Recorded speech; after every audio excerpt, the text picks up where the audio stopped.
Imo থেকে ছবি download হয় না। ইমো থেকে কিভাবে ছবি ডাউনলোড করবে? তো ইমো থেকে ছবি ডাউনলোড হয় না, এটা কিন্তু দুইটা বিষয়। একটা হলো ডাউনলোড হয়, কিভাবে করতে হয় সেটা আপনি জানেন না। আরেকটা হচ্ছে ইমো থেকে ডাউনলোড আপনি করতে পারেন, কিন্তু আপনি বর্তমানে ইমো থেকে কোনো কিছুই ডাউনলোড করতে পারছেন না, ডাউনলোড হচ্ছে না। তো এই দুইটা সমস্যারই কিন্তু সমাধান কিন্তু দিয়ে দিব এই ভিডিওতে। তো ইমোতে ছবি ডাউনলোড করার জন্য আপনি কি করবেন? প্রথমে চলে আসবেন আপনার ইমো রয়েছে এখানে, আপনি চলে আসবেন। তো ইমোতে চলে আসার পরে এখান থেকে আপনি যার কাছ থেকে ছবিটা ডাউনলোড করবেন, আপনি কি করবেন? তার নামের উপরে এইভাবে একটা ক্লিক করবেন। তার নামের উপরে ক্লিক করার পরে এখান থেকে দেখতে পাবেন ছবিটা আপনার চলে আসবে। কোন ছবিটা আপনি ডাউনলোড করবেন ওই ছবির উপরে এইভাবে ক্লিক করবেন। তার পাশে আপনি এখান থেকে দেখতে পাবেন এই যে ডাউনলোড আইকন রয়েছে, আপনি এখানে ক্লিক করলে কিন্তু এই ছবিটা ডাউনলোড করতে পারবেন।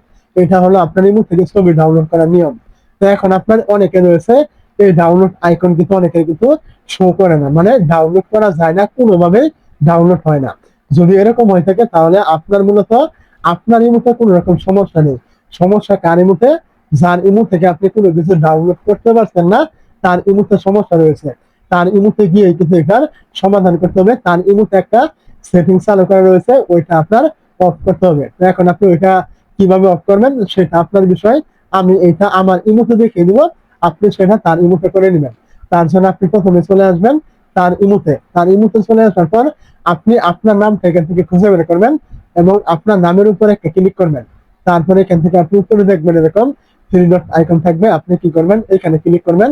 এই জায়গায় ক্লিক করার পরে এখান থেকে দেখতে পাবেন এই যে আপনার প্রাইভেসি সেট নামে একটি অপশন, আপনি এখানে ক্লিক করবেন। এই জায়গায় ক্লিক করার পর এইটা আপনার এখান থেকে চালু করা থাকবে, অবশ্যই আপনি এটা এখান থেকে অফ করবেন। আপনার নামের ভিতরে গিয়ে এইটা আপনি অফ করলে কিন্তু এর পরবর্তী থেকে আপনাকে ইমোতে সে সবকিছু পাঠালে আপনি কিন্তু ডাউনলোড করতে পারবেন, কোনো সমস্যা কিন্তু আপনার হবে না।